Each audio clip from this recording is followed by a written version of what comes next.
Perfect.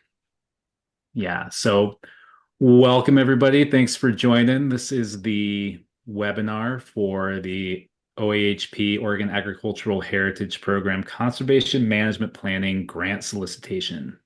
This grant solicitation is now open and is closing on April 1st. So my name's Taylor Larson. I'm the coordinator for the Oregon Ag Heritage Program. I'm joined by two other fantastic OWEB staff. Ellen, maybe I'll just let you introduce yourself real quick, and Alexa, just your role at the agency.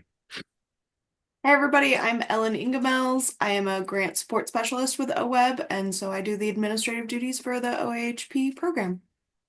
And we'll be running all of the tech behind the scenes. So thank you very much, Ellen. And then Alexa.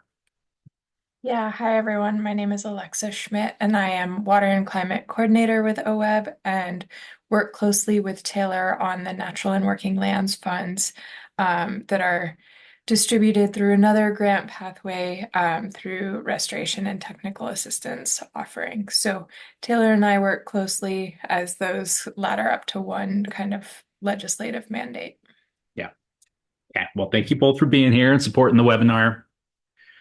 So how it's going to work today, it's a little hard to make it super informal with the webinar format since you do have to raise your hand if you want to ask a question, but I do want to encourage folks as I'm going through materials to raise your hand, and we'll stop at points along the way and answer questions. Don't feel like you have to save them until the end. I want to make sure that if things are unclear, that we get those questions answered while they're fresh for people. And so without any further ado, what I'm going to go ahead and do is share my screen, and we're just going to walk through some of the materials and processes it takes to successfully participate in this new program. So I will share screen too.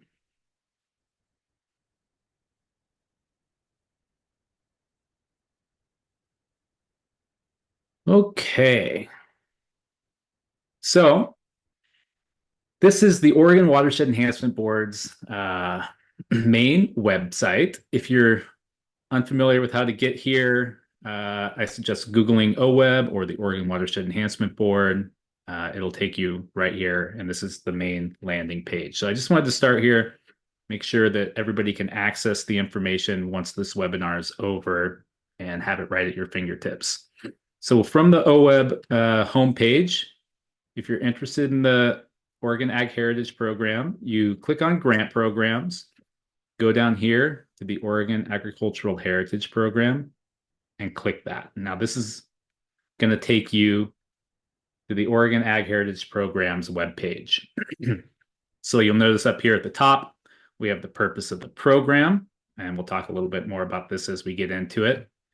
We have a link to our statute and the rules that govern the program. I won't bore you with going through those, but I do encourage folks as you're, especially as you're filling out an application, to familiarize yourself with the rules, and we can talk a little bit about that a little bit later on. And then if you just go down just a little bit, you'll see we have a section for the Oregon Ag Heritage Program grants. Now, the OAHP program has 4 grant programs kind of nested underneath it. The one we're here to talk about today is the Conservation Management Planning Grant Program. But if you continue to scroll down, you'll see we also make grants to fund the purchase of conservation covenants and easements. We have a technical assistance grant program and a succession planning grant program. And then further down, we have some information about the commission that oversees the program, and then links to commission meetings. So you'll see we have an upcoming commission meeting on February 21st. But like I said, what we're going to focus on here is the Conservation Management Planning Grant Program. So the purpose of the Conservation Management Plan Program is to develop and then implement conservation measures to help maintain natural resources on farms and ranches throughout the state in a manner that supports the long-term economic viability of those operations. So it's kind of a dual purpose program in that way. And the bulk of what we're going to be walking through today is the program administration manual. But I will be coming back to this webpage because it has all of the information you're going to need in order to successfully apply for a grant. So I'm just going to open this for folks. And of course, it opens at the bottom. So here's the program manual. And I'm just going to walk through this and would encourage folks to ask questions as we go along.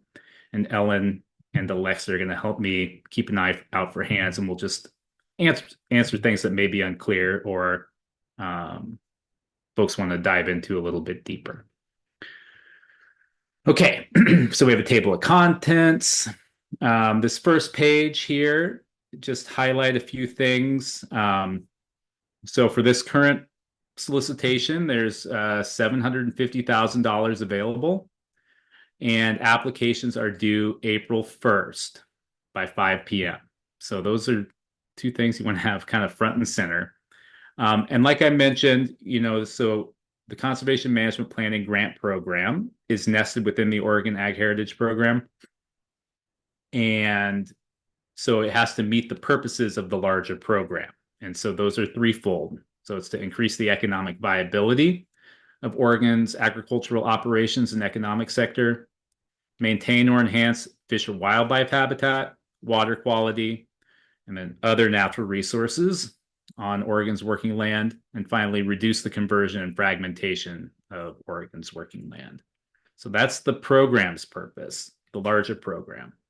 And the whole OAHP program is overseen by a commission called the Oregon Agricultural Heritage Commission, who's responsible for developing the rules that govern the program and then making formal funding recommendations to the OWEB board for all applications that come into the program. So I have a link to a page that'll show you all the commissioners and help you access the meetings if you're interested in tuning into those. And then we have contact information here. So you'll see here is myself, Taylor Larson, the program coordinator, my phone number, my email address. Encourage anybody to reach out anytime with questions or to talk about an application that you have in development. We also have the contact information for Robin Meacher, who is the project manager for the Conservation Easement Program, which is not the program we're talking about today, but she's also very knowledgeable about all things OAHP and would be happy to help answer questions. So on page 2, we just have we lay out the purpose of the Conservation Management Planning Grant Program. And so, like I mentioned at the top, it's to develop, implement, and monitor these conservation management plans. And these are plans that are entered into by an agricultural operator and a plan holder. At the end of the document, I do have a definition section that spells out specifically what an agricultural operator and a plan holder is, but these are two distinct and very important roles for this program. And we'll kind of talk about that as we go through this guidance document and into the application itself. But basically, it's what they sound like. The agricultural operator is the person responsible for the day-to-day management of the farm or ranch. And the plan holder would be the entity that actually applies to OWEB for this grant offering. So this could be like an SWCD or a watershed council, a tribe, a land trust, so on and so forth. And they would be the ones receiving grant funds from OWEB to develop the plan and then doing the monitoring of the plan with the agricultural operator and facilitating payments to the operator for the implementation of the plan. And I'll talk a little bit more about what the actual plan is as we get to the bottom of this document, because that's sort of what this is all driving at. But I'll go through some of the mechanics of the program first on a high level. So again, we have a link to statute and rules, a link to the OAHP webpage and the OWEB website. So those are 4 important links front and center for you. So the next section we have is eligibility. So this is eligibility to be a grantee to this program. So like I mentioned, grants are made to the conservation management plan holder, and that the plan holder is the entity responsible for developing, implementing, and monitoring the agreement through, and will be the one entering into a grant agreement with OWEB. So I'm going to stop right there, and I see we have a question. The question is from Megan. The purpose of the OAHP program, would soil be considered a natural resource? Yes, that's the short answer. Soil would definitely be considered a natural resource and would be an eligible focus for a conservation management plan. So thanks for asking that question, Megan. Okay, so yeah, eligible applicants. So this is, I think, something really important to make sure we're clear on, because it is a little bit different than some other OWEB programs, a little bit, in some ways, more narrowly defined. So I'm actually going to start at the bottom because it's simplest at the bottom and more complex as we go up to the top. So eligible applicants are basically any 501c3. So if you're a 501c3 organization, you would be an eligible applicant and could be serve in that plan holder role and be be the grantee. Any watershed council, even if the watershed council is not a 501c3. And then any entity who's eligible to hold a conservation easement as defined in Oregon statute. Other than a state agency. And so I linked to the statute, and I will actually just go ahead and pull it up here really quick just to show you what a holder is. But anytime you're navigating a statute, you got to do a little bit of zooming around. So it was 271.715. Ooh, here we are. So definitions, holder. So holders basically means three things. So a holder could be the state, any county, metropolitan service district, soil and water conservation district, city or park and recreation district, or some special case county service districts that if anybody falls into this latter category here, I'm happy to talk through your eligibility. So that's one. Two would be a charitable organization who it's basically the land trust model, whose purpose is to protect natural, scenic, or open space values of real property. And third, finally, would be an Indian tribe, as defined in Oregon statute. So those are the three holder categories. That would be in addition to watershed councils, and any other 501c3 organization would be eligible. So again, individual agricultural landowners or operators are not eligible to apply for the grant directly. Instead, they need to work with a plan holder to develop the grant application and then ultimately complete the project. Eligible properties. Again, this is basically any lands that are quote unquote working lands, and this just means lands that are actively used by an agricultural owner or operator for an agricultural operation. So basically, there needs to be the raising of crops and or livestock happening on the land. There can be other activities happening on the land. There can be forestry going on. There can be other activities, but there needs to be some active engagement in farming or ranching happening on the piece of land subject to the conservation management plan. Okay, so then we get into how do you actually, oh, yes, Ellen, go for it. Yeah, when you were showing the eligible holders, Yeah. there was something about Washington and Clackamas counties. So, and I was trying to read that because it said SWCDs and other things, and then something about Washington and Clackamas counties. So I'm trying to understand the holder. Yeah, so it's, yeah, I can pull it back up here. Yeah, it is a little confusing. So it is any soil and water conservation district. Oh, okay. That's fine. There are just special Got it. county Okay. service districts in Washington or Clackamas County that Okay. I honestly would need to learn more about. Oh, that's fine. It went fast, so I couldn't quite. I want to make sure we were eligible. Okay, Yes, I thank you. appreciate that. And thank you for raising your hand. I don't want to skim over anything that is important, especially question of eligibility. Okay, well, thank you, Ellen. Okay, so now that we've figured out who's eligible to apply and what properties are eligible to participate, we have a section in here about how to actually apply. So to start off, I dropped in a little timeline here. So you see here we are at the webinar on February 12th. Applications opened on February 3rd. I'll talk a little bit more about pre-app consultations, but those are ongoing. And the application, like I mentioned at the top, is due April 1st.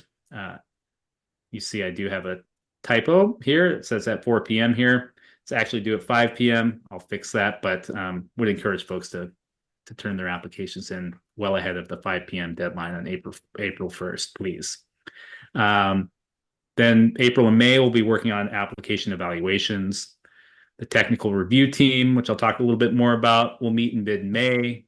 The commission, who makes the formal funding recommendations to the board, will meet in earlier mid-June.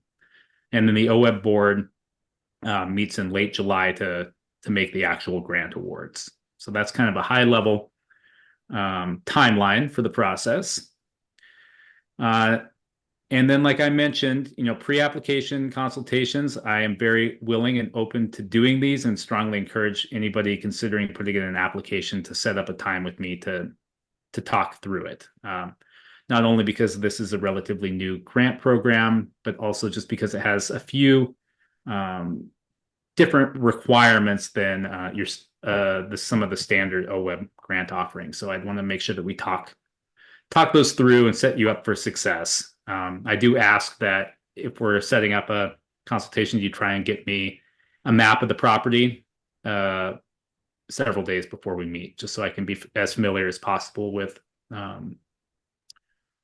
what we're going to be talking about. So those are the pre-app consultations. Application submission.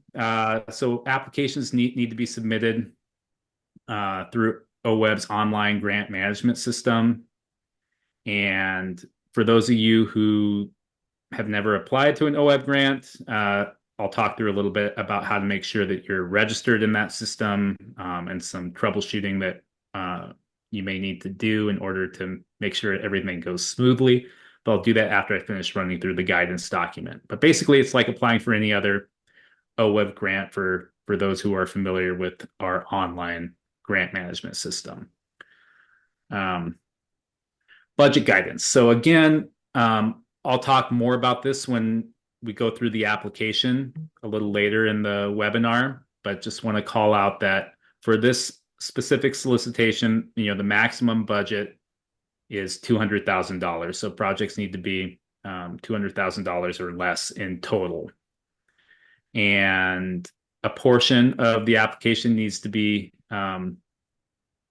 sought as match. So, and that number is 5%. So again, when we're going through the budget worksheet, I can talk through about how to show that you're bringing at least 5% match to the project. Project timeline. So for this grant offering, the maximum project length is 4 years. And again, we can talk about that when we go into the application itself. And similarly, uploaded documents. So the system will, when we're talking through the application, I'll show you that it'll require you to upload certain documents. So for instance, you'll see a base map is a required document. And so you won't be able to submit your application until you've uploaded all required documents. Luckily, there's only, I think, 1 or 2 required documents. So, and they're pretty simple, but it's something that does trip people up every once in a while. And so you want to make sure that that you kind of match the upload type to the document you're actually being asked to upload. Ellen, do you have another question? Oh, I'm so full of questions. Oh, And I'm good. sorry about that. Can No. you go back up to the previous page? Yep. Okay, so you're talking about the entirety of project expenses. Correct. And this is for a plan and implementation and monitoring. So when you're talking about the project, Yeah. can the project just be to develop the plan? Or Yeah. does the project, okay, go ahead.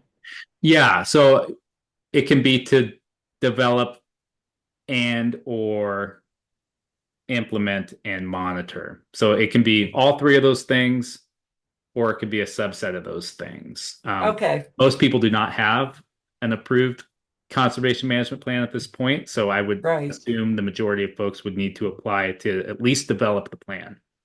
Thank Um, you. but you can also uh, seek funding to do initial implementation and the monitoring associated with that. Thank you. Yeah, thank you. Okay, so We have that's, another question. oh, yep, go for it.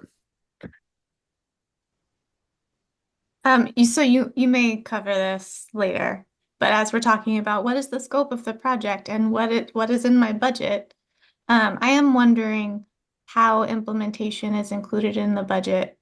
Um, be, uh, because the plan helps to identify activities and landowners get payments for those practices. Are those payments for practices included in the budget? And if they are, how do you know how do you know when, how do you, how do you know what to ask for, especially if you haven't created that plan yet? Yeah, that's a great question. And I think I'll deal with it a little bit now, and then we can talk more specifics when we get into the building of the budget. But basically, it is going to be a little bit of a challenge because what we're asking, like Penny mentioned, folks to do is to put together a budget that pays for the plan holders and the agricultural operators' time to draft the plan and then put money in their budget to pay for several years of implementation of that plan. But the plan hasn't been written yet. And so you're going to have to, as you're filling out your application, um, use some of the documentation a little further down in this guidance document to help you estimate what you think implementation payments would likely be, and then put that in into your budget so that that money is then available when you request those annual payments. And it's not going to be an exact number, so you may end up not having enough, at which point then we wouldn't be able to pay for everything that gets implemented, or you might have too much, and then a portion of those grant funds may end up being recaptured at the end of the grant agreement. So it is going to take a little bit of some estimation on the applicant's part. And I know Penny, you and I have talked about this a little bit before. Likely going forward, we'll probably have two tracks: a development only track and then an implementation track. But for now, partially because of the fund source we're using, it was seen as very important that we have development and implementation of these conservation management plans in a single offering. So it does create a little bit of uncertainty. And let's see, I have another question here from Megan, so I'll take that right now too. Would a Google Earth map and satellite view work for the map of the property required for the application? Yes. So I'll avert your eyes. I'll zoom back up to what I mean for when I say base map. Sorry, where did that go? Down here. So base map is just an aerial photograph of the property with the property's boundary clearly depicted. So if you're going to take a Google Earth map in satellite view, that would be a photograph of the project property. I would just need you to draw in the property boundary. So thank you for that question, Megan. Okay, any other questions? Otherwise, I'm going to zoom on. Oh, let's see here. Okay, Fraser has a question. Fraser's question: if the landowner is a 501c3 entity and the entity leases out agricultural activities to a third party, is the entity still eligible for this grant source? That's a great question. I would say likely yes, because the leasee in this case would be the agricultural operator, the one who's actually operating the agricultural business. And the 501c3 is not the agricultural operator, so could serve in the plan holder role. This would be a great thing to think through at a pre-app consultation, Fraser, and it's a really great question. But I'm going to give you a 98% yes on that question. So thank you for that. Okay, moving on. Let's get down here. Okay, so yes, evaluations. So like I said, we'll talk through the application here in a second, but once you submit an application, it is subject to an evaluation by a technical review team, the Oregon Ag Heritage Commission, and then ultimately the OWEB board who makes the awards. So all applications are going to be evaluated using the same evaluation criteria, and the criteria are spelled out here. They're also in rule. And you'll notice in the application, it's pretty clear the application questions are tied to one or multiple evaluation criteria. So I would highly encourage folks, as you're filling out your application, to have the evaluation criteria up, and make sure that your answers are speaking as fully as possible to the existing evaluation criteria.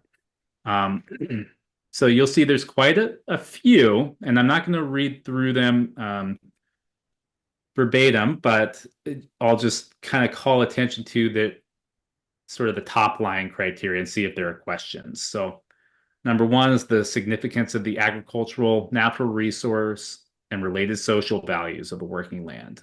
Okay, so this is basically asking applicants to make the case for why the property that's being proposed for the development of a CMP is significant, is important. And then there's some sub criteria that kind of drill into what do we mean by significance. And so you want to just make sure you speak to those.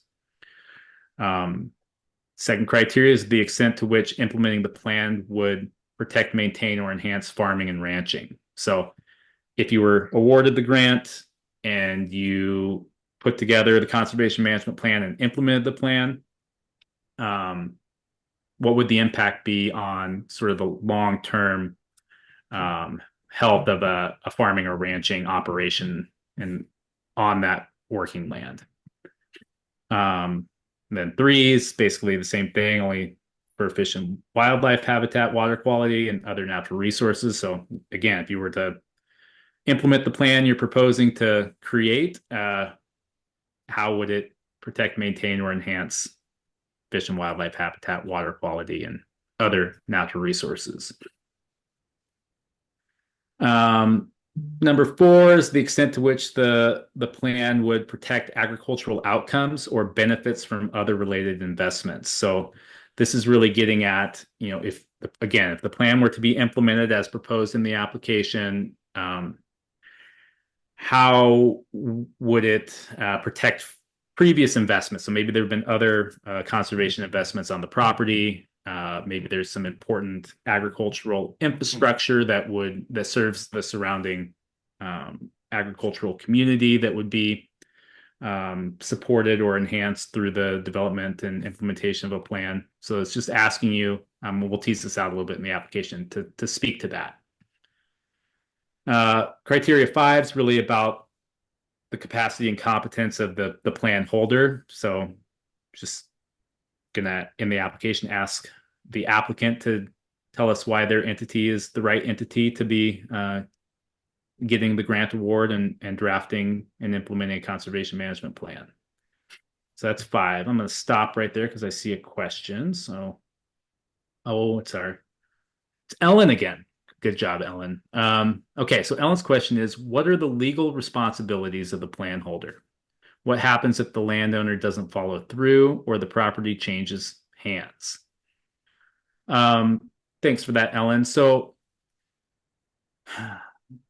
the conservation management plan grant program is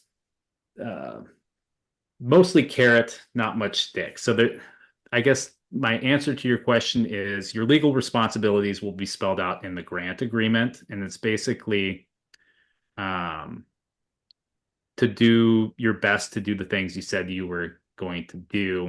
If you're unable to do any work, you wouldn't be paid to do the work you were unable to do, if that makes sense. So OWEB operates on a reimbursement basis, and so once you do the work, say you put in 100 hours drafting the plan, you would submit for your time, and we would issue a payment. If or yeah, you had estimated you were going to do certain conservation practices. You go out and do your annual monitoring. A subset of them were done, but maybe 1 or 2 weren't. We would only pay for the ones that were actually completed. So there's no, I guess, sort of like legal risk outside of submitting a reimbursement request that is not rooted in reality, I guess. So let's see. Did that answer your question? I think it. Let me know if that answered your question. I hope it did. Okay, so we talked about criteria 5. Criteria 6 is the extent to which the benefit to the state will be maximized based on basically your ability to bring in match and the duration of the conservation management plan. So we'll talk about this again in a little bit, but in order to get paid for the implementation of a conservation management plan, it needs to have a planning horizon of between 20 and 50 years. And so we're happy to pay for the development of conservation management plans with a shorter planning horizon, but we can't pay for their implementation, and they would not rank quite as well as those who have a longer planning horizon due to this criteria right here. Okay, I see another question, so I'll take it now from Sage. So Sage's question deals with criteria 4 and asks, what is the scope of the other related investments? Is it in the town, city, or just the property? So I guess it's a little squishy, but it's agricultural outcomes. So if the plan were to be put into place, would it protect good things that are happening for agriculture that have resulted from previous investments? I hope that gets at what you're asking. And again, Sage, I'm happy to talk through the specifics, but it's really the opportunity for in the application to make the case for, again, like why an investment in this specific operation is going to benefit the larger agricultural community and not just the operation itself. And then let's see. Megan has a question. What's the difference between the 4-year project timeline and the 20 to 50-year planning horizon for the CMPs? Great question, Megan. So the 4-year project timeline would be the length of the grant agreement. So unfortunately, given the uncertainty around public funding, OWEB at this time is unable to enter into 20 to 50-year grant agreements, and will likely never be able to enter into 20 to 50-year grant agreements. But the plans themselves, in order to be eligible for payment, need to have a 20 to 50-year planning horizon and would need to come in for multiple OWEB grants to implement sort of like this initial 4-year grant would, do the initial, 3 or 4 years of the plan. And then pending future funding, you could come in 4 years down the line and, apply for another, let's just say 4-year grant to implement sort of the next iteration of the plan, so on and so forth, so long as the plan is always looking out at least 20 years. So yeah, feel free to ask a follow-up on that front. I know it is a little squirrely. And it would be cleaner if we could enter into 20-year grant agreements, but the world is not that certain. Okay, so, and then one more question, and then I'll move on, finish the evaluation criteria. So the question from Ellen is, does funding for plan implementation include the time and overhead spent managing the plan over time, or is this considered match? The short answer would be yes, it does include the time and overhead spent managing the plan over time. I think that you would basically build in time for yourself as the entity and the operator to do the annual site visits, to meet on a somewhat regular basis to check in and update the plan. We can't pay, obviously, for the agricultural operator's time to implement the practices because we're paying them for the delivery of ecosystem services, which we'll talk about here in a second. But basically, from the grantee's perspective, any of your time spent on, developing, modifying, implementing, or monitoring the plan can be built into the grant. Okay. So then the final few criteria. So we have the extent and nature of the plan's impacts on owners or operators of neighboring lands. So there'll be a question in there in the application about that. The extent to which the project will benefit the local area, as evidenced by engagement with and support from the local community and tribes. So again, you'll have a question in the application that allows you to get at that. And then these final 3 criteria are newly adopted across OWEB as a whole. So every single grant program within the agency, and they're specifically dealing with climate considerations. So how engagement with and input from local communities disproportionately impacted by climate change has informed or will inform the project, how changing climate conditions are incorporated into the project, and how the project will contribute to durable adaptation and resilience for ecosystems, including human communities, and then how consideration of greenhouse gas emissions or long-term carbon sequestration or storage has informed the project. Okay, so a lot of criteria. Like I said, I encourage folks to have this criteria up as you're filling out your application.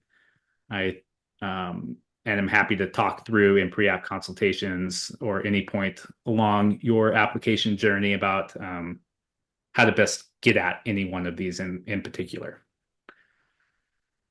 Okay, so then, like I mentioned, all applications will be reviewed by a technical review team. These are teams that we work to put together who have expertise in conservation and agriculture throughout the state. The team meets and gives a ranking basically to the commission. And then the commission considers the technical review team's ranking at their meeting in June, and will then make a formal funding recommendation to the board based on the amount of money available and the strength of the projects. So that's basically how the application process goes. And like I said, after I get out of the guidance document, I'll run through the application itself real quick. But I did want to jump into the conservation management plan life cycle, because this is what we're actually asking folks to do if they were to be awarded a grant. So I think it's, like I said, it's a new grant program. It's a new deliverable, and so I want to just make sure that folks understand what they're applying to actually do.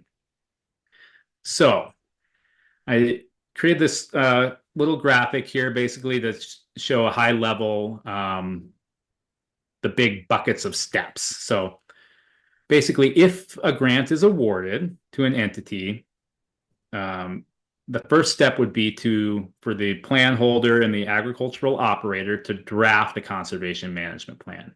And I'll talk a little in a minute here about what goes into a conservation management plan. Once that plan has been drafted, you submit it to OWEB for approval. Okay. And OWEB will make sure that it has all the required components. Once it's been approved, then you can be, again, implementing the plan, monitoring the plan, and then submitting an annual report that qualifies the agricultural operator for their annual ecosystem service payments, which we'll talk a little bit more about here. So the annual ecosystem service payments are intended to compensate the agricultural operator for the delivery of expected ecosystem services. Whereas to Ellen's earlier question, payments for planning, drafting, monitoring, modifying the plan, those can be requested at any time on a reimbursement basis.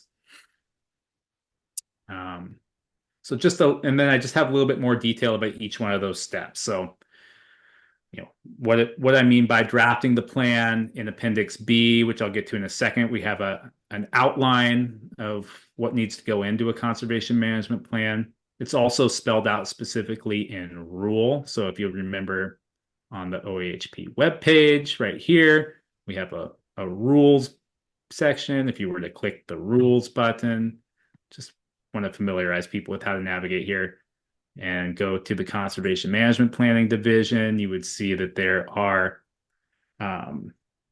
there's a rule section here that has the required components. So you would just click on that. And this is basically the checklist of things that need to be in the conservation management plan. I've tried to simplify that a little bit and provide some color in the appendix. So whatever works best for folks to use as a guide, please do that. Like I said, once the plan has been drafted, it will need to be approved by OWEB. And basically, an approval looks like the following. We would cross-reference your grant application and grant agreement to make sure what you said you're going to do in the grant application is reflected in the ultimate conservation management plan. The plan contains all the required components, like I just showed in administrative rule, and then again has that planning horizon of at least 20 to 50 years that make it eligible for implementation payments. So then those implementation payments, so these are the annual payments for ecosystem services that go to the agricultural operator. So yeah, once a conservation management plan has been approved, and the first annual report has been turned in, the conservation management plan holder can submit a payment request on behalf of the ag operator for any approved conservation practices applied during that year. So these are practices that were in the approved conservation management plan that were implemented over the previous year. And below here, you'll see a list of all eligible conservation practices. So any one of these conservation practices that was in place over the previous year would be, and in an approved conservation management plan, would be eligible for this, the annual payment listed in the annual payment per acre column. So let's just take conservation cover, for example. That's NRCS code 327. And so those are the practice standards we're using for this program as well. If that was in place on, let's just say 1 acre, the producer would be eligible for a $250 payment for that particular practice. And then obviously you build out a suite of these depending on what makes sense for that operation and is spelled out in the conservation management plan. Before I go forward, I see I got another question, so I'll take that real quick. I got two, so I'll take Penny's first. So Penny's question says, payments for practices with the 4-year project period provided you can anticipate what those practices will be at time of application, can only be paid once the practices are installed and complete.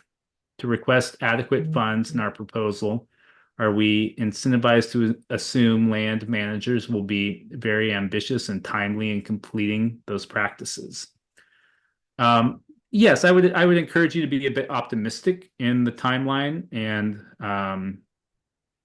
if, for instance, you miss a year of payments, I mean, at least you have the funding available. But I would try and be as accurate and realistic as possible with skewing maybe just a little bit optimistic. And then Todd's question says, so are these the only practices available for the program? I guess the short answer is yes, Todd. So these are the practices that meet the threshold of the program to qualify for annual payments. It's not to say that other practices can't be included in your conservation management plan. They just wouldn't be eligible for the annual ecosystem service payments. So we can still pay for your time and the producer's time to put a plan together that includes other conservation practices, but we wouldn't make the annual ecosystem service payment for any practice not on this list. And then Andrew has a question.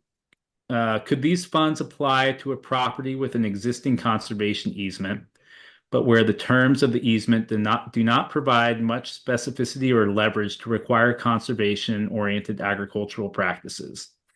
Also, I assume acreage under similar federal programs, CSP or EQIP, would not be eligible. So let me take that one at a time. So to your first question, yes, these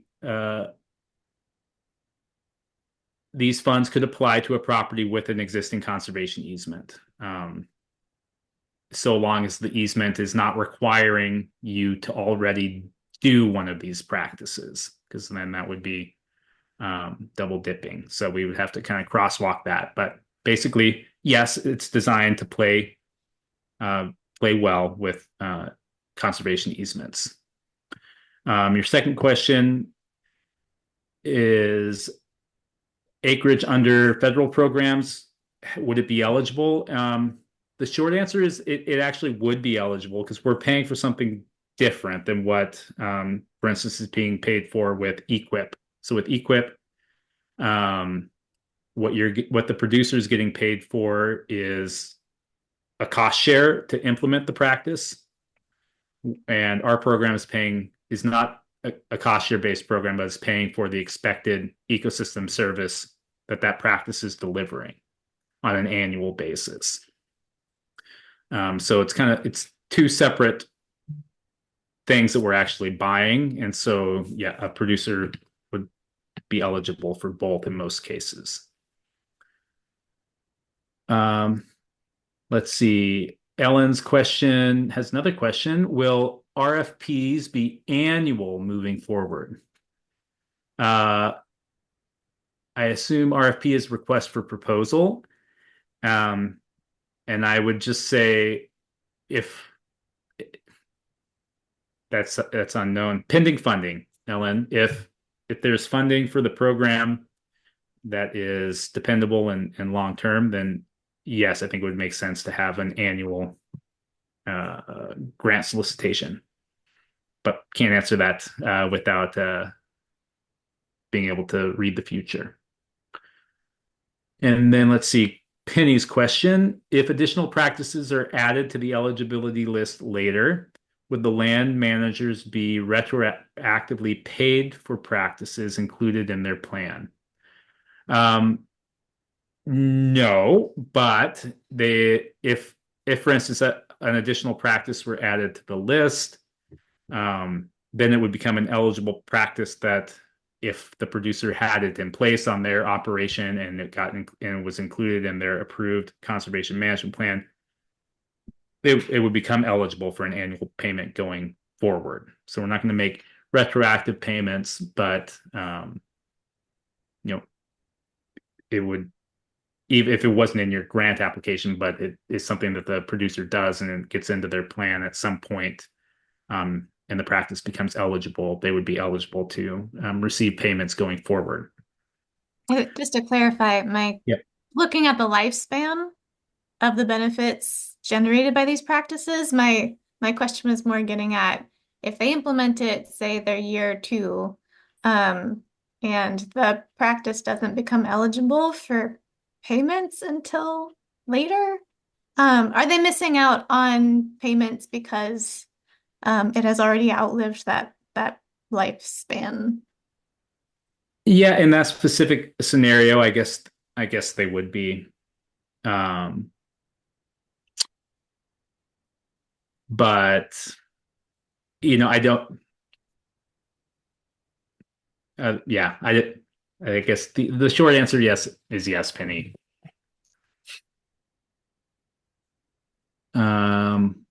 Okay, and then Ellen thinks there might be a typo below the table. Believe it should be 505 acres per year. I'm not sure exactly where that is, Ellen, but follow up with me and I'll try and fix it. And then from Polk SWCD, wouldn't we want to list all these practices as a possibility in a conservation management plan?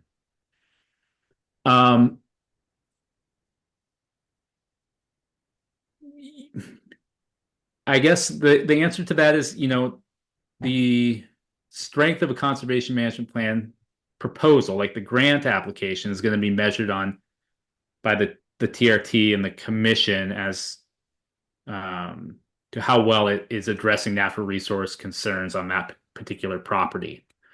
So for instance, if you're working on a property that doesn't have any wetlands and you're proposing to do a bunch of wetland creation, it would likely not rank as well as other projects because you're proposing conservation actions that may not be appropriate to the landscape.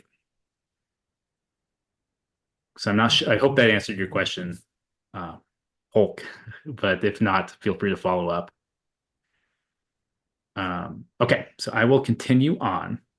So this is the list of eligible practices. The annual payment rate.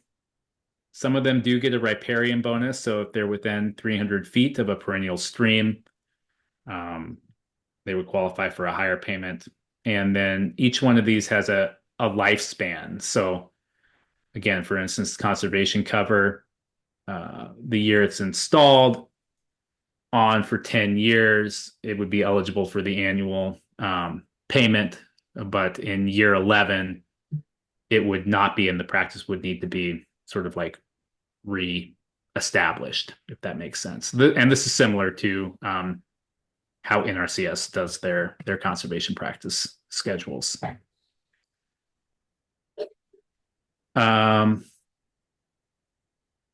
yeah, and then basically there's a max payment per acre per year that happens to be $505. You'll see that's right here, the highest payment on the list. And this just has to do with how we calculate the expected ecosystem service benefit of these practices. There's different buckets that have different values associated with them. For anybody that's interested, you're welcome to read the background document. I'll just show you here. So if we go back to the OAHP webpage, click on background materials. This first background material here is called Economic Values to Support the OAHP Payment for Ecosystem Services Program. So if you were to click on here, it would take you to a PDF that provides basically a justification for all of these payment rates. I don't want to spend any time here because it's a very dense document, but would welcome conversation with folks around this if you're interested in having that offline. Okay, so those are the annual payment rates. The conservation management plan can be modified at any time. So once you have an approved conservation management plan, it doesn't mean you're locked into that for 20 years. you're encouraged to meet with the agricultural operator on a regular basis and make any modifications necessary to the plan for it to be a useful document. But then any modifications need to be agreed upon by all three parties involved. So that's the ag operator, the plan holder, and then ultimately OWEB. Monitoring and reporting. So if you have an approved conservation management plan and you're interested in, if the producer is interested in getting the annual ecosystem service payments, there's an annual site visit requirement. So you need to meet with the ag operator, you need to review the conservation management plan, and then you need to document implementation of the conservation management plan, which is basically submitting an annual report. So the annual report, again, I have a template that's available to folks on the OAHP webpage. So again, you're back here under CMP and under forms. If you were to click here, here's the annual reporting form.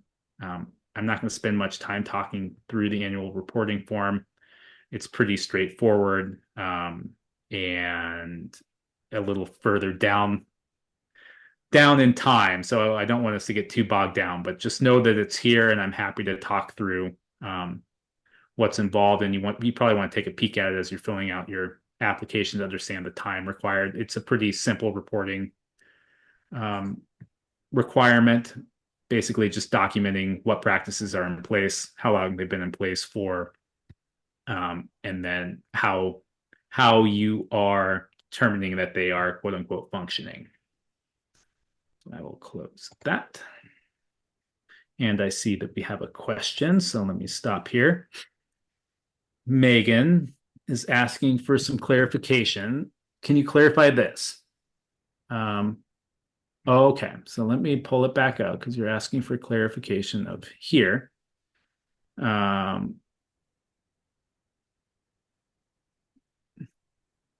However, OWEB will not pay for more than $505 per year. So all practices together, even if more than $505 per acre per year, will be limited to $505 per acre per year. So a very small farm would then have very low payments. Yes? Yeah, and the short answer, I guess, is yes, Megan, and that has to do with, like I was talking about when we were establishing the payment for ecosystem service model. Let me just get down here to the buckets. Basically, we have 5 buckets of value. So we have 2 water quality buckets, one for sediment, one for nutrients, a carbon bucket, an aquatic fish habitat bucket, and a terrestrial habitat bucket. And so different practices meet the threshold for some or all of these buckets. But basically, once the bucket has been filled on an acre, if that makes sense. So a practice has met the threshold to provide terrestrial habitat. You can't layer another practice on top of that that's also providing the terrestrial habitat and get $200. You can only get up to the $100 for terrestrial habitat, so on and so forth. So again, it's a little in the weeds, and happy to talk through the specifics, but I guess the silver lining for a small operation is that their time to put the plan together is still just as valuable as somebody who's putting a plan together for a multi-thousands of acre operation. So it will be harder to get the a high level of ecosystem service payments, but their payment for their time to do the planning work could be on par with somebody who has a much larger operation. So then Penny has a question. Payments aside, there is still value in developing a plan to guide farm stewardship. So the plan and the ongoing support from the entity is a value in itself. Wow, Penny, couldn't have said it better myself. That is true from the program's perspective. I mean, a lot of what we're hoping to incentivize is kind of a holistic long-range conservation action planning. So it is hard to get time paid for to do this type of long range planning work. And so a big part of what we want to be able to support with the program is that kind of long range conservation planning. Okay, so monitoring reporting. So annual site visits, we talked about that. Annual reporting, we talked about that. Project completion reporting. So this would be at the end of your grant agreement. It's pretty straightforward and would be spelled out in your grant agreement, just basically telling us what you did with the money at the end of the term of the grant agreement. So that's the program manual. Like I said, there's two appendices. So there's definitions. Like I said, so good to familiarize yourself with. The big ones I've been harping on are agricultural operator and plan holder. So you just want to kind of keep those front and center, and then working land. So these are the three ones you probably want to like make sure that you're staying within the lanes on when you're talking about your project, especially in your grant application. And then finally, Appendix B is an example outline for a conservation management plan. So like I mentioned, you're welcome to just use the rule set that has the requirements. I've tried to spell it out a little bit more clearly here in this outline, but basically 8 sections to a CMP. So a purpose. So describe how implementation of the plan supports the long-term viability for the agricultural operation and regional economy while enhancing fish and wildlife habitat, water quality, and or soil health. So this is basically describe how the conservation management plan meets the purpose of the Oregon Ag Heritage Program. Section 2 is context. So basically just describe the relevant history and context of the land and the agricultural operation, and then attach some maps that kind of show us where where we're working. Goals, lay out some short-term and long-term goals for the agricultural operator themselves. So we want those short-term goals because these are what we're going to end up being able to pay for with the grant, the current grant agreement. And then we need those long-term goals because, like I mentioned, in order to be eligible for payments, the plan needs to have a 20 to 50-year planning horizon. Then we ask for a resource analysis. So basically just describe the natural resources and ecosystem processes on which the ag operation depends and how they need to function in order to achieve these goals you lined out in the previous step. And then we ask that you attach a resource map showing soils, water, and any sort of infrastructure as well as habitat types across the property. Then we ask for a long range opportunities section. So this is, thinking through if basically funding and capacity were no issue, what would you want to achieve over the actual long range length of the conservation management plan? So over a 20 to 50 year period, what are those actions that would help you achieve your long range goals? And then upload a map showing where those would happen and an estimated implementation date. And then 6, action plan. This is really the nuts and bolts of what we need in order to pay for the implementation of the plan. So select prioritize conservation activities. I would suggest the ones that are eligible for payment, obviously.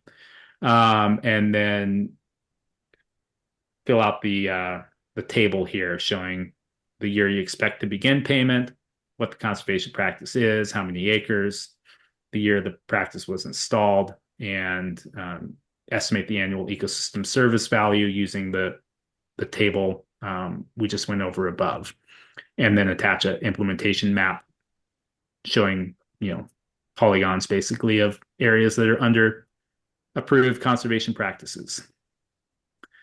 7 is just what are the expected outcomes, agricultural, ecological, and related social outcomes, and then a stewardship section that describes any ongoing maintenance needed. what your monitoring protocol looks like, what your plan is for reviewing and modifying the plan, and then it needs to have some kind of agreed upon conflict resolution protocol for if the plan holder and the ag operator get to a point where they don't see eye to eye. And then we ask that you upload a map showing the location and timing of maintenance and monitoring activities. So that's the program manual. And Ellen says, this was a great presentation. Thanks, Ellen. Do you have examples of successful plans? We have one plan that has been submitted and approved, and it was prior to this guidance being developed. So Penny, who's on the call, has worked to develop a conservation management plan. And I would suggest reaching out to Penny and seeing if Penny would be willing to share that. I think it's a new program, so we don't have a ton of examples, but I'm hoping we have a lot more this time next year. Megan, I see you have your hand up. Yeah. Can you hear me? Yeah. Okay.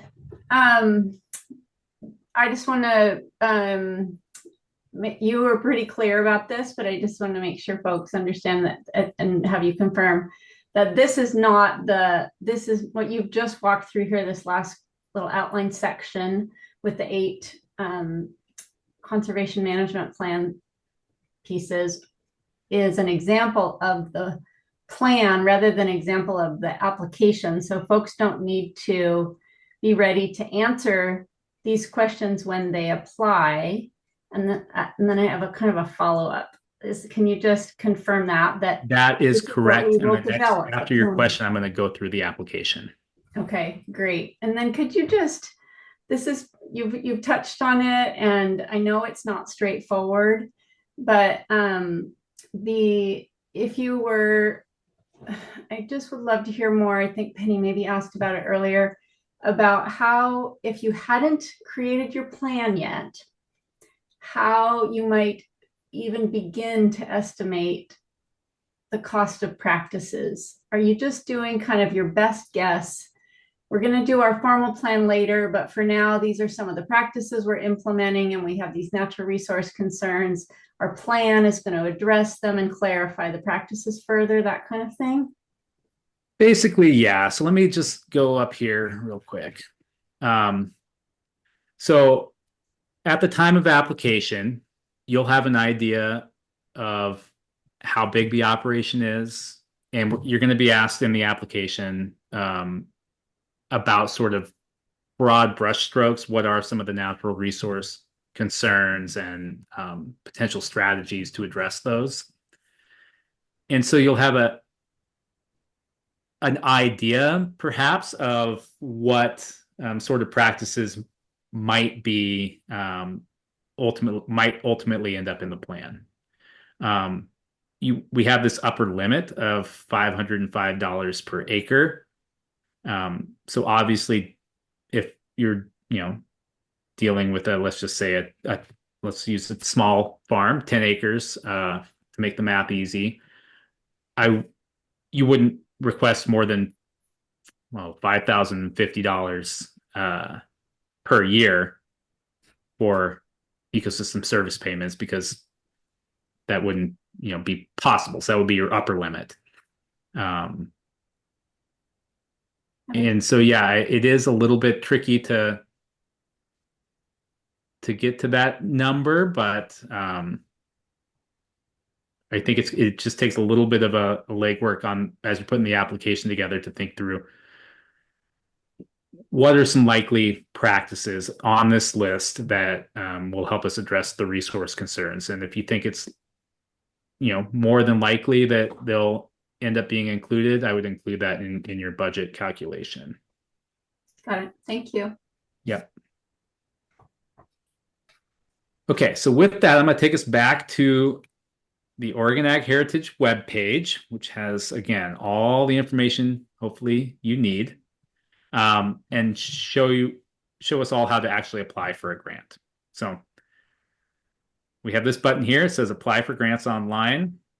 You drop down here. If you've never applied for an OWEB grant, you need to do step 1. So step 1 basically involves sending Leilani an email and getting an OGMIS login. So in your email, you want to provide Leilani these 5 things and say, please get us an OGMIS login.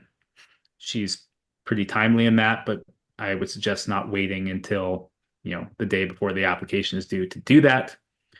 Many of you likely have an OGMIS login, so once you've done that, you go to step 2 and you just you go to OGMIS. Ignore this because this is not our eligibility criteria. This is eligibility criteria for OWEB's open solicitation grants, but you would just click the apply online for OWEB grants, which will then take you here where you could put in your username and password. I suggest actually not filling out your application initially in OGMIS. The system is a little clunky. I would download a template. So actually click on the templates here and navigate down to OAHP conservation management plans. And then you just click generate and it'll generate a Word document. So we'll do that. It's done. And then you can just click it, open it.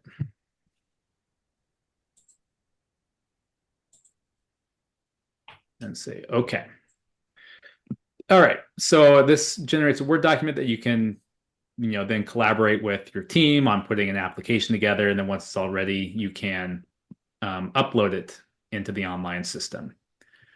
You'll notice the first 3 pages are actually kind of administrative information OWEB collects on all applications. So I'm not going to spend too much. It's all kind of just pretty straightforward stuff. An abstract, obviously, once you're done, you're going to want to summarize the project. So I'm going to skip over all of that and get down to the actual application questions that start here at the bottom of page 3. So we have a problem statement. So you'll notice this is pretty similar to the evaluation criteria, but basically let me make this just a little bit bigger. Ask to describe the significance of the agricultural, natural resource, and related social values of the land subject to the proposed conservation management plan. Now, pay attention as you're filling this out in the Word document to character limits, because some of them are pretty tight. This comes at the request of our commission and the review teams to keep answers as succinct as possible. And yeah, so sorry about that, but also you're welcome. And what you'll see here then below in gray is a little different than what you'll see in the actual online grant management system. So in the actual online system, there will be a blue little I button that you would need to click to see this guidance. But in the template, it's kind of laid out for you right here. So a lot of questions have what we call our I buttons, and it contains important sort of additional guidance in as far as answering the questions. So again, this is pretty much evaluation criteria 1 is question 1. Tell us how the project or how the land itself is significant. Question then 2 and the problem statement is describe the current agricultural management of the land subject to the proposed conservation management plans. So again, 3,000 character limit. Tell us how the land is currently being managed. Kind of set the scene, and that's going to then help justify what you're proposing to do going forward. Then the next section is proposed solutions. So how many conservation management plans are going to be developed? In a single application, you can propose to develop more than one conservation management plan. This is a bit of a choice as far as the applicant goes. If you feel like multiple plans are addressing a similar natural resource concerns in a similar geography, you're welcome to combine those into a single application.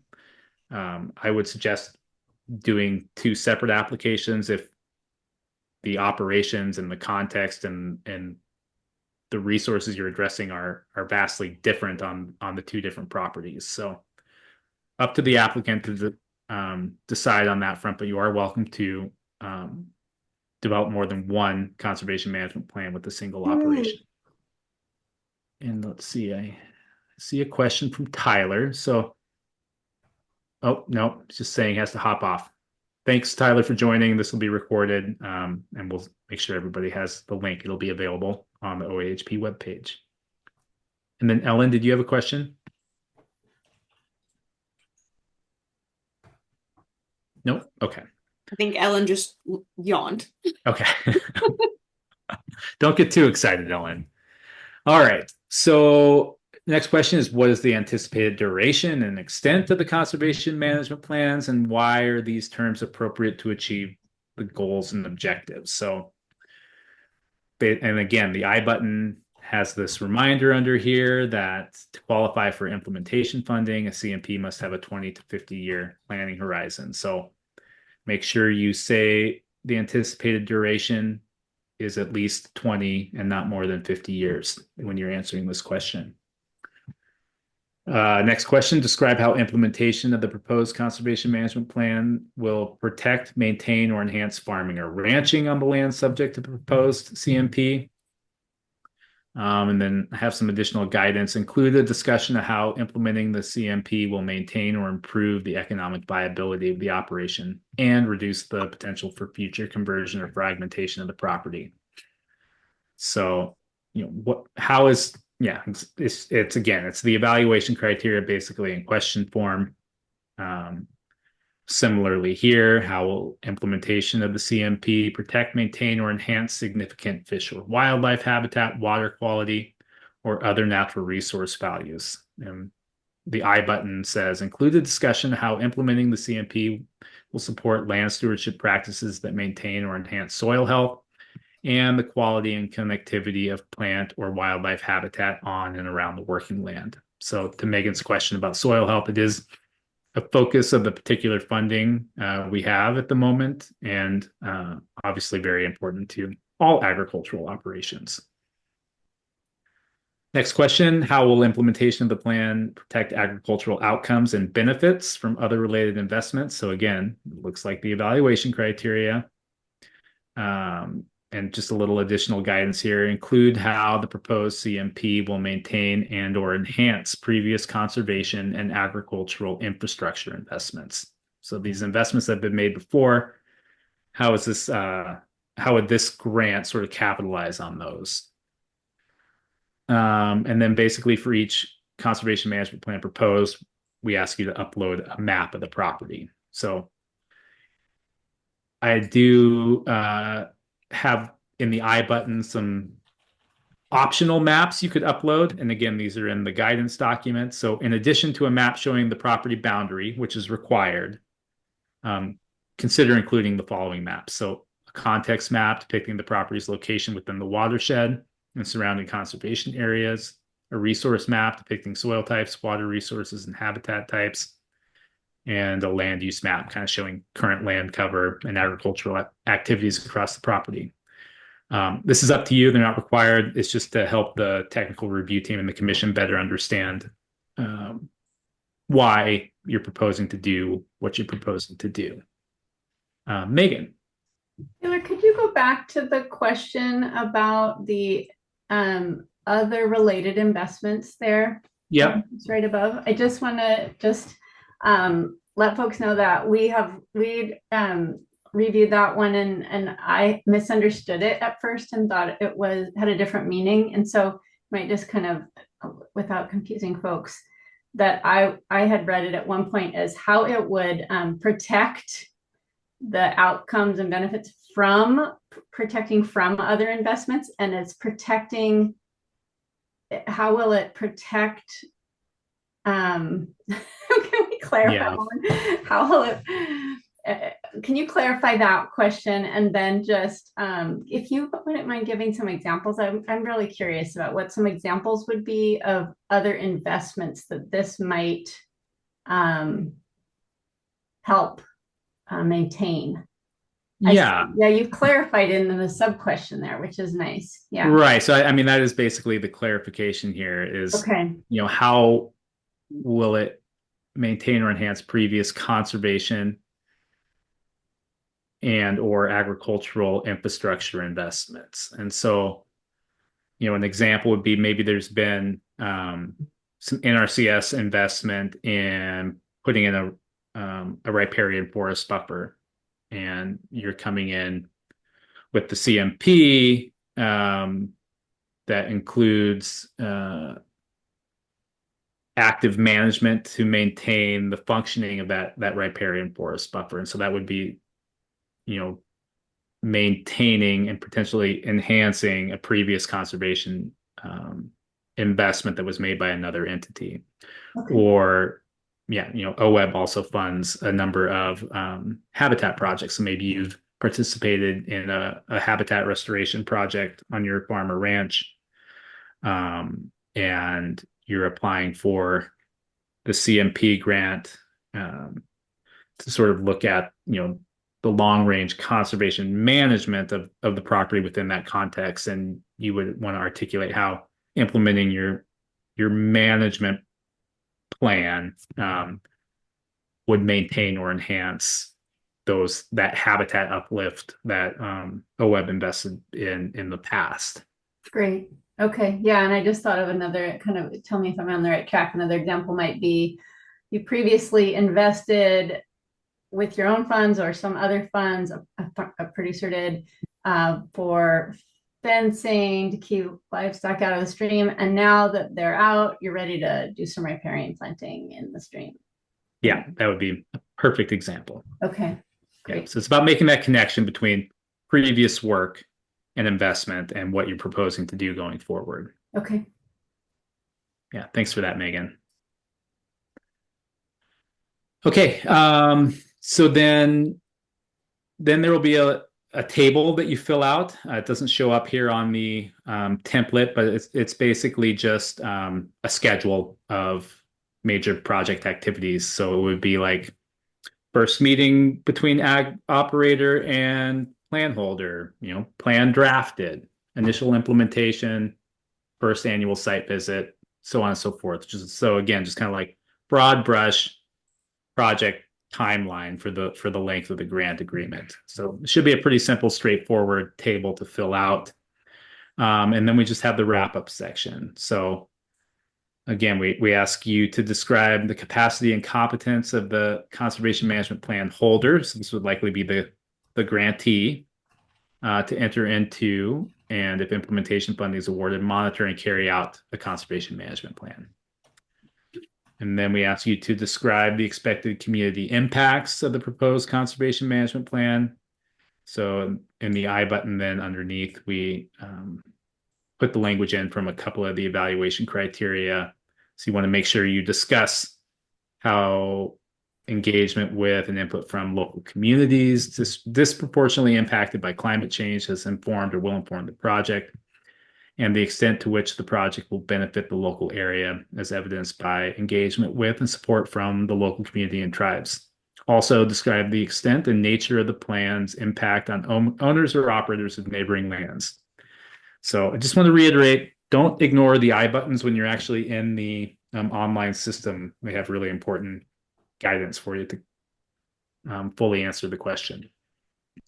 And then we have 2 climate change questions based on the new OWEB climate criteria. So how are changing climate conditions incorporated into the project, and how will the project contribute to durable adaptation and resilience for ecosystems, including human communities? And how have considerations of greenhouse gas emissions or long-term carbon sequestration informed the proposed project? And that's it. That is the application. Then there's a budget.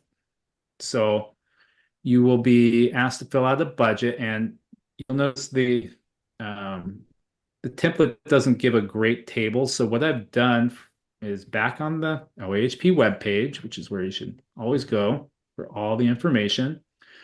You'll see in the forms section, I've created a simple budget worksheet. So you can work out your budget ahead of time before getting into the online system and trying to build it in there. So let me just go in here and show you how this works. Oh, it's big. Okay. So basically there's different line items. And those of you familiar with OWEB budgeting, this will probably be pretty straightforward. I'll run through this quick and then happy to answer questions.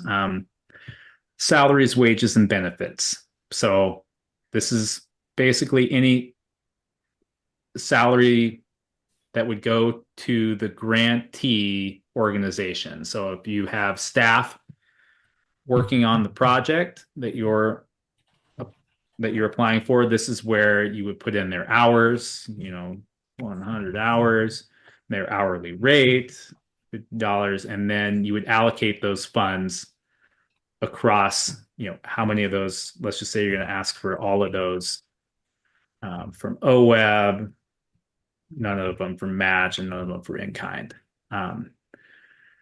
Or you could ask for, some of them from OWEB, some of them as cash match that maybe is coming from another source, and then some of them are in-kind match, so on and so forth. It's up to you. We do need to get, like I mentioned, back when we were going through the guidance document, to a 5% match at some point. Then contracted services. So this line item is going to do a lot of work in this grant program. Contracted services is where you would put any contractor you're going to work with. So this could be, we've had folks in the past work with a contractor to actually do the plan drafting. So the plan holder is not the same person necessarily that is drafting the plan. So you could, hire a third party to help you work with the ag operator to draft the plan. And this is also where you're going to put in payments for the agricultural operator.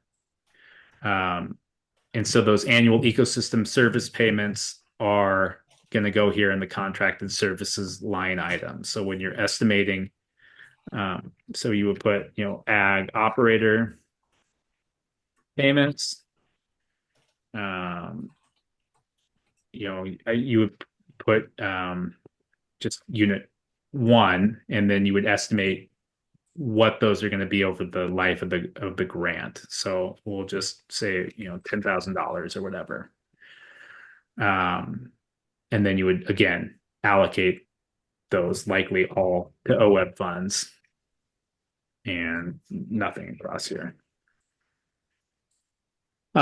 So that, I think that's probably the trickiest one to figure out is, make sure that the estimated annual ecosystem service payments to the ag operator go in the contracted services line item. The rest, I think, is pretty self-explanatory. Obviously, if you're contracting with other parties to do other work, that can go in the contracted services line item as well. Travel is travel for the project. So this would be, your time as the plan holders, or your costs as a plan holder to go to and from the site, or any other places you may need to go to complete the project. Materials and supplies are materials and supplies, equipment, and then any other costs, and that would go here. So basically it all needs to add up. You're entitled to a 15% administrative costs as well that can be funded through the grant. Or if you have a federally negotiated indirect cost rate, you can put that in here instead. Your totals need to match, and like I said, the max award is $200,000. So you wouldn't want your total OWEB funds to be in excess of $200,000, but your total project cost very well could be if you were bringing cash match or in-kind match. Megan, do you have a question? Yeah, can you clarify? Could you maybe, we have the table in the application, and then we have this table. or we have a placeholder for the table in the application, and then we have this table. Would you be willing to go back into the OWEB grant application form? Maybe this is it, but maybe not the template, but actually show us what it looks like. And do we upload? Would someone fill in this table and then upload the budget document that you just provided as well? No, you'll Show need to us how it fill the budget out in the online system. This is just to give you a place to Do the work. do the work. Okay, could you show us that real quick? Just I actually can't because I don't have Oh. a grantee login. oh, okay. Thank you. Um, Okay, I understand though. This is a worksheet for estimating costs, doing the work, figuring things out, and then you copy and paste the stuff into the grant application. exactly. Yeah. Okay. Same with the template here, the Yeah. Word document. Yeah. You just copy and paste it into the Okay. online system. Okay. Okay, Ellen and then Penny. Okay, the budget worksheet that you just showed, Yep. is that the same as the regular OWEB grant worksheet, or is it customized for this program? And if it is customized, how can we get a copy of your Excel spreadsheet? You can go to the OAHP webpage, which has all the things you need. Click on Forms. forms and CMP budget worksheet. Great. Thank you. It's basically the same though as Okay. any other OWEB budget. Okay, thank you. Yep. Penny. So I think I'm pretty clear on how to develop a budget for the proposal. Uh-huh. But for the budget portion of the plan, should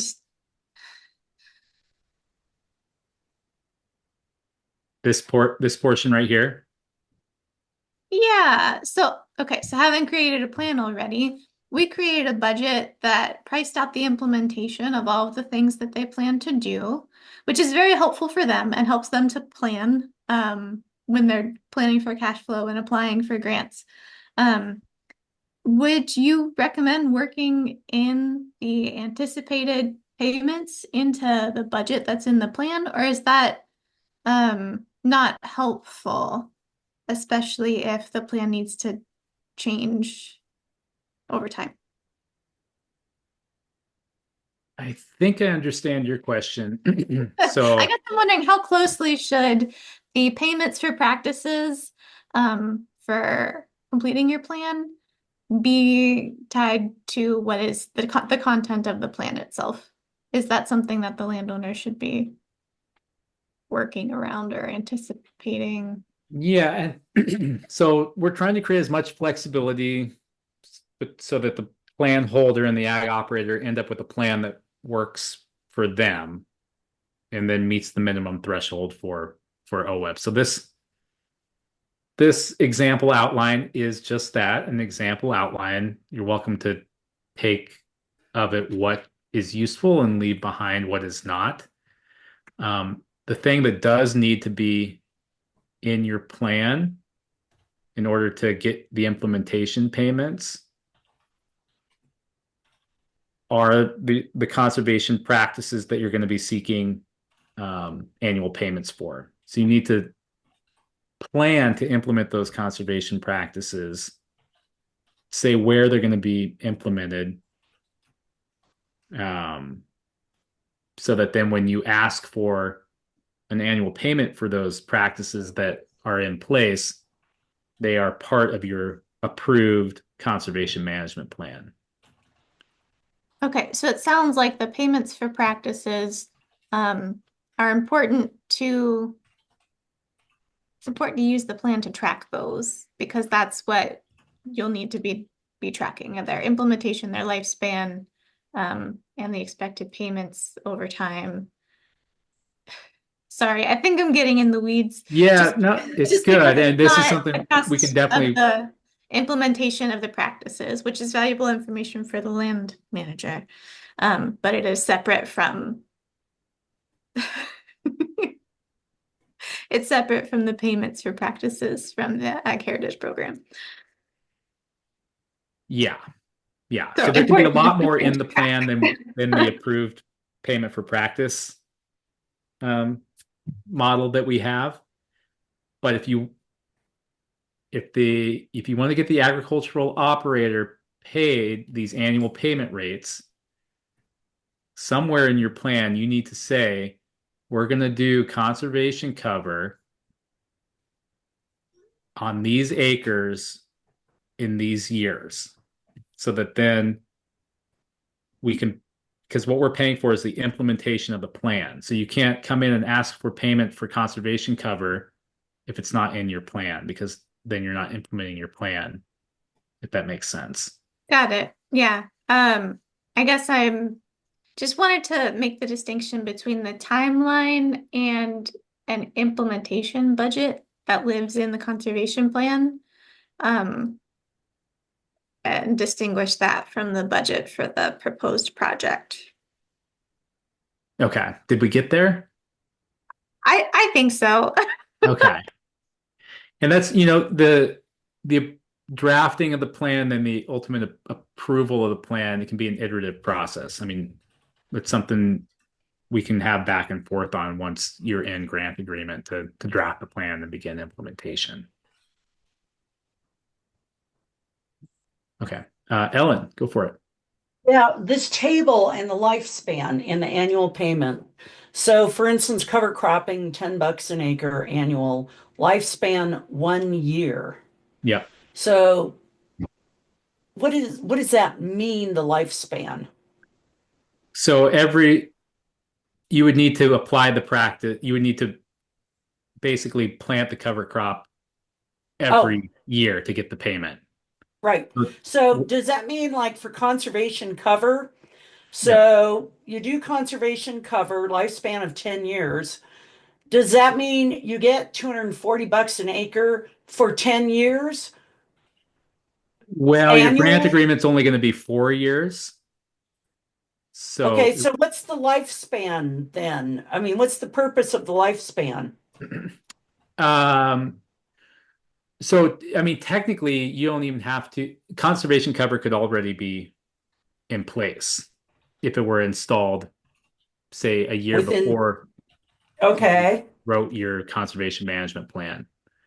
So long as it hasn't expired, it's still providing those ecosystem service benefits.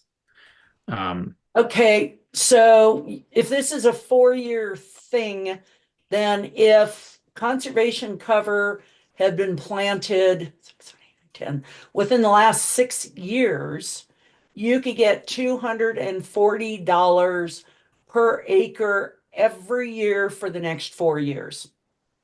If it's in place and functioning, and you can document that via, Right.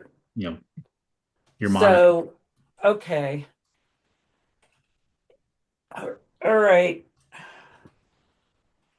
And going forward, if you were to put in conservation cover, at the beginning of this grant, you could potentially come back in 4 years for Oh, right. a continuation of the grant, and that practice would still be eligible.